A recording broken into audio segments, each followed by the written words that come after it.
Assalamu alaykum hurmatli savoqdoshlar. Aqida darsligimizga xush keldinglar. Biz bugun aqida darsligimizning 5-darsini o'qiymiz.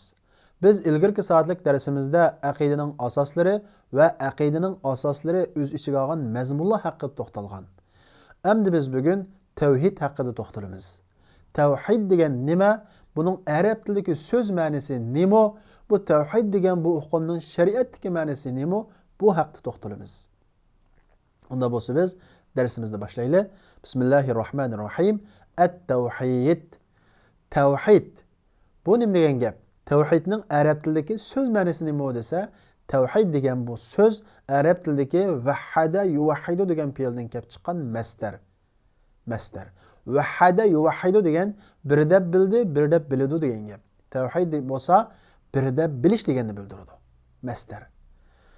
İstilahi ma'nosi nima desa, bu Allah subhanahu va taoloni rububiyatda, ya'ni yaratishda, ig'dorchilikda va buyurishda va tadbirda birdab bilish va Allah subhanahu va taoloni ulug'iyatda, ya'ni ibodat qilishga loyiq zot ekanligida birdab bilish va Allah subhanahu va taoloni asma va sifatlarda, Allohningki Qur'on hadisda kelgan ismlarda va sifatlarda yakka yagona deb bilishni nima deymiz? Tavhid deymiz. Bu shariatdagi ma'nosi. Endi biz kitobimizni qaraylik. Kitobimizda nima deb tushuntirdi? Tavhid ta'rifuhu uningki tunishtirilishi at-tavhid lughatan, tavhid lug'at jihatda masdaru wahhada yuvahhidu. Wahhada yuvahhiddan chiqqan masdar. Nima ma'nosida? Al-ifrat, bir deb bilish degan ma'noda. Bir deb bilish. Istilohan, ya'ni shariatdagi kasbiy ma'nosi ifradullohi subhanahu va taala bima yaxtassu bihi min ar-rububiyyati wal uluhiyyati wal asma'i was sifati. Allah subhanahu va taolani u Allohga rububiyat, uluhiyat va asma va sifatlardan xos bo'lgan ishlarda bir deb bilish. Diqqatda, Allah subhanahu va taolani Allohga rububiyatda, ulug'iyatda, asma va sifatlardan xos bo'lgan ishlarda bir deb bilish. Masalan, rububiyatdan Allohga xos bo'lgan ish nima? Yaratish, mulk, tadbir yoki al-amr, shunaqo buyurish. Ulug'iyatdan ibodatni kim qilish? Faqat Allohga qilish. Bu Allohga xos bo'lgan ish. Allohga xos bo'lgan ism va sifatlar. Mushularda Allah taolani bir deb bilish. Buni bo'ladi tavhid bo'ladi. Endi tavhid qancha qism bo'ladi desa, tavhidni ko'p qism olimlar 3 qismga bo'lib tushuntiradi. Tavhidul uluhiyya yoki tavhidul ubudiyya deb ataydi. Ikkinchisi tavhidul rububiyya, uchinchisi tavhidul asma'i va sifat. Yana bir qism olimlar bo'libmi muasir yengida o'tirib chiqqan, yengida yetishgan olimlar 4-chi bir qismni qo'shgan. Nima deb? Tavhidul hakimiyya deb. Nima uchun buni qo'shgan? Ilgarki ulamolar qo'shmagan qism ne desa, bu ilgarki 3 qismma Qur'on yoki hadisda bilingan holati kelgan emas. Ammo Qur'on va hadisda kelgan tavhid qismini qoidalashtirish, Qur'on va hadisda kelgan mazmunlarga asosan bo'lib chiqqan o'lcham. Rasululloh arab bilmagan 3 ga arab. Ammo Rasululloh degan so'zlarda aqida haqidagi Qur'onda aqidaninki, tavhidninki shu 3 turga bo'linadiganligi namoyon bo'ladi. Unda o'zi yangidan yetishgan olimlar nima uchun 4-chi qismni qo'shgan?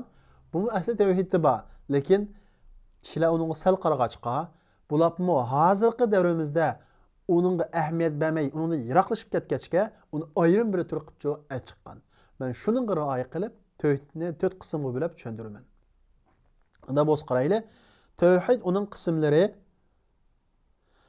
Birinchisi tavhidul uluhiyya yoki tavhidul ubudiyya deb ataladi. Ikki xil ataladi bu. Qaysini atsak to'g'ri? Tavhid uluhiyya desakmi to'g'ri, tavhid ubudiyya desakmi to'g'ri. Ya'ni ilohiyatda yoki ibodatda Allohni bir deb bilish. Bu nimani bildiradi? İfradulloh subhanahu va taolo bil ibada. Allah subhanahu va taolani ibodatda bir deb bilish. Ya'ni biz ibodat qilishda faqat Allohga qanday qilamiz? Ibodat qilamiz deb bilish. Bu tavhidul uluhiyya bo'ladi. Endi o'zi ibodat degan nima desa, ibodat deganimiz Alloh yaxshi ko'radigan, Alloh rozi bo'ladigan har qanday narsa. Mayli u so'z bo'lsin, mayli u ish harakat bo'lsin. Ibodat deganimiz Alloh yaxshi ko'radigan va rozi bo'ladigan hamma ishlar. Bu nuqtadan ibodat cho'ng jihatdan ikki qismga, texmi parchalsak 4 qismga bo'linadi. O qaysi deganda qalbiy ibodat, qalbimizda bo'ladigan ibodat. O qaysi Allohdan qo'rqish, Allohga tavakkul qilish deganga o'xshagan. Badaniy ibodat, badanimiz orqali qiladigan ibodatlar. Namoz o'qish, shunday ro'za tutish, haj qilish. Undan keyinchi mali, iqtisod orqali qiladigan ibodatlar. Iqtisod orqali ibodatlar. Qaysi? Masalan, hajmi bir tarafdan badaniy, bir tarafdan mali. Undan boshqa zakat masalan. To'rtinchisi qavli, ig'iz orqali qilgan ibodatlar. Masalan, duo, zikr, tasbih o'xshash. Demak, ibodat cho'ng jihatdan ikki turga ayiramiz.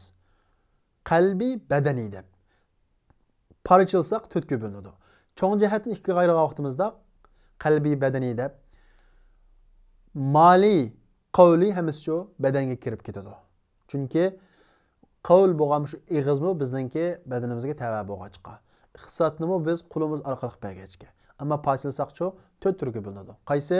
Qalbiy ibodatlar, Allohdan qo'rqishga o'xshash, badaniy ibodatlar, namoz o'qishga o'xshash, qavli ibodatlar, zikr, tasbih, duoga o'xshash, mali ibodatlar, zakat, sadiqa o'xshash.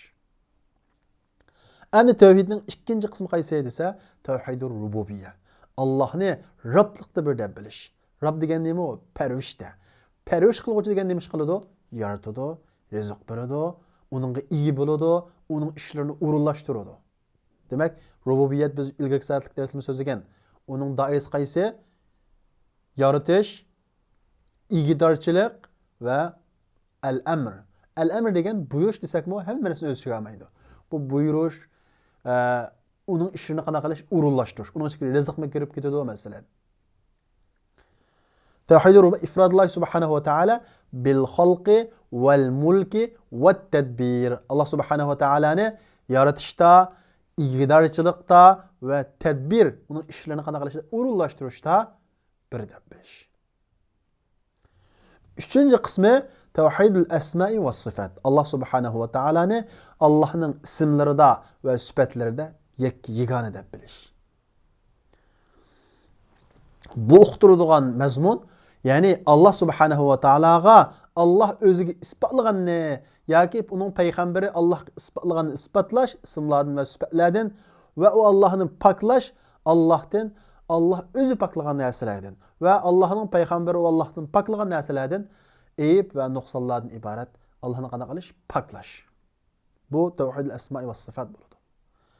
To'rtinchisi tavhidul hakimiyya. Hakimiyatda Allohni bir deb bilish, hukmda Allohni bir deb bilish. Bu nimani bildiradi? Qanday qilsak tavhidul hakimiyya vujudga chiqadi deganda ifradullohi vahda fil hukmi va tashri'. Allah subhanahu va taolani hukmda, hukm qilishda va qonun chiqarishda bir deb bilish. Qonunni Allohlar chiqarmaydi, insonni chiqaradi. Ya'ni insonni chiqaradi deganlik, insonning to'g'ri desa, bu yerda tavhid ishga oshmagan bo'ladi. Tavhid bo'lmagan bo'ladi.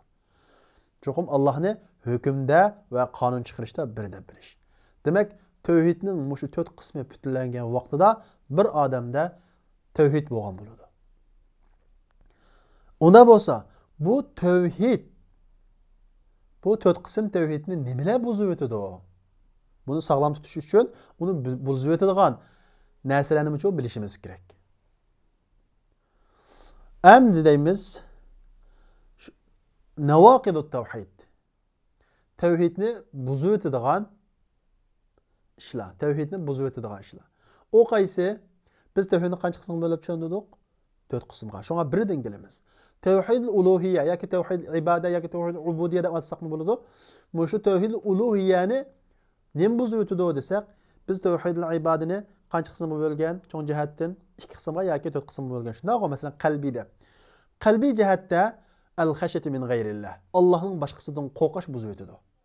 Chunki qalbiy bo'lgan ibodat nimaga tava? Tavhid uluhiyaga tava. Qo'rqish kimdan bo'lishi kerak? Faqat Allohdan bo'lishi kerak. Allohning boshqasidan, Allohdan qo'rqqanda qo'rqib qolsak nima bo'ladi? Bu vaqtda bizning tavhid uluhiya ishga oshmagan bo'ladi. Va shundaqla tavakkul qilishmi, ya'ni qalbning Allohga bog'lanishi, tavakkul qilish deymiz. Bumi Allohning boshqasi bo'lib qolsa, bu yerda tavhidul uluhiya ishga oshmagan bo'ladi.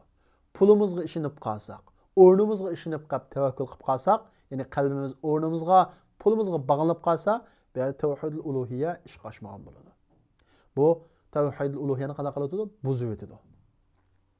Endi badanining ichidan masalan al-ibadat li g'ayrillah, Allohning boshqasiga ibodat qilib qolsak, bu tavhid uluhiyani qanday qiladi? Buzib o'tadi. Yoki Allohning boshqasi uchun qanday qilsak, sadiq qilsak, bu mukofotni boshqadan kutsak, bir yaxshilik qilishda buning bo'ladi tavhid uluhiyani buzib o'tadi. Demak, mushu ibodatni barliq turlari bilan Allohning boshqasiga qilish tavhidningki bir turi bo'lgan bu uluhiyatni qanday qiladi? Buzib o'tadi. Buni buzmasa tavhid bo'lmaydi. Bu tavhidning har bir qismi shart shakldagi qism. Ya'ni birisi bo'lmasa hech qaysi bo'lmaydi. Ikkinchisi tavhid rububiyya. Buni nima buzib o'tadi desak, qiroatut tali' val kahhan. Shu palchi, chiroqchilarga kelgusimizni o'qitsak, men kelgusida nima bo'ldi ekanman, o'qib bering deb chiroqchilarning qashqa berish, bu tavhid rububiyyani buzib o'tadi. Chunki tadbir keyin kishimizning o'rinlashtirilishi kimning qo'lida? Allohning qo'lida. Bu qaysi tavhid? Tavhid rububiyya. Buni insondan qashqarib so'rash, bu tavhid rububiyyani qanday qilib o'tadi? Buzib o'tadi. Uningdan keyin tavhidul asma'i va sifat. Allohning ism va sifatini qanday qilish, birida bilish, buni nima buzib o'tadi desak, buni birinchidan Allohning ism va sifatlarini inkor qilish. Inkor qilib qolsak, tavhidul asma' va sifat buzilib ketadi.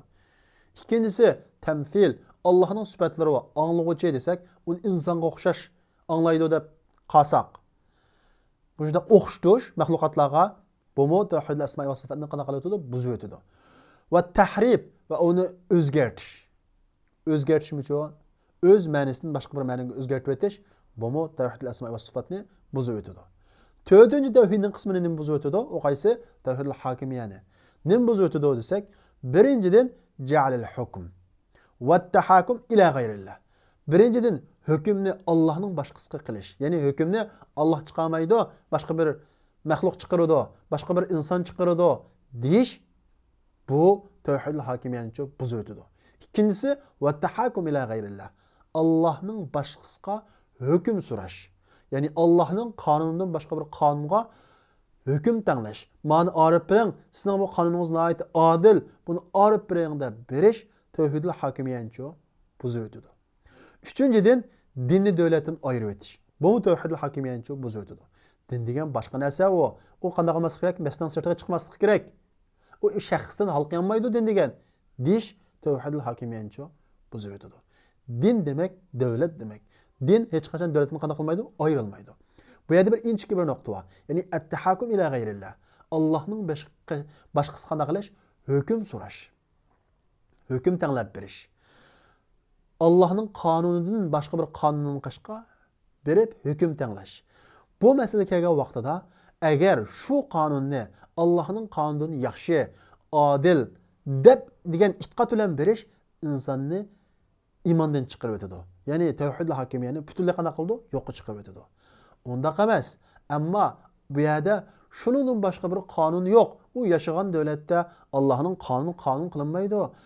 Endi u davlatga berib haqqini qo'g'dimasa, iqtisodini qo'g'dimasa yoki bir jonni qutuldirib qolmasa, bo'lmaydigan bir holat bo'lib qolsa, hargiz u qonunni Allohning qonuni ustun degan emas, faqat haqqini qo'g'dash uchun bunday holatda bo'lsa, bu vaqtda bu tavhidul hokimiyani qanday qilmaydi? Buzvatmaydi. Masalan, birisi qorilinib yoki suiqasdga uchrab sotga tushib qoldi deylik. Uni oqlab qanday qilish kerak? Chiqish kerak. Buni nerda ayiradi? Shu yashagan davlatdagi sotlarda ayiradi. Endi islom qonunidan bir hukm tanlaylik desak, unda qonun yo'q. Shundaqmi? Qanday qilamiz? Bir jonni zayo qilamdik, unda biz bormaymiz deb bir musulmonning jonni zayo qilish qo'yib beramdik? Yo'q. biz hargiz o qonunning adil bo'lganligi, o qonunning eng to'g'ri bo'lganligi uchun emas, shu bir musulmonning jinni yoki shu bir musulmonning melni qo'g'dash uchun majbur bo'lgan holatda zurriyat yuzidan berib molni yoki jonni qo'g'disa, qalbi o qonunni shariatdan ustun deb e'tiqod qilmasdan zurriyat yuzidan majbur bo'lib qoldik deb bag'an bo'lsa, bu tavhid hokimiyatni qana qilmaydi, buzmaydi. Bu muhim nuqta. Onda bo'lsa vaqtdoshlar, bizning bugungi darsimiz mush yerda oxirlashdi. Biz kelarki soatlik darsimizni ko'rishaylik. Assalomu alaykum. رأس العلم تقوى الله حقا وليس بأن يقال لقد رأست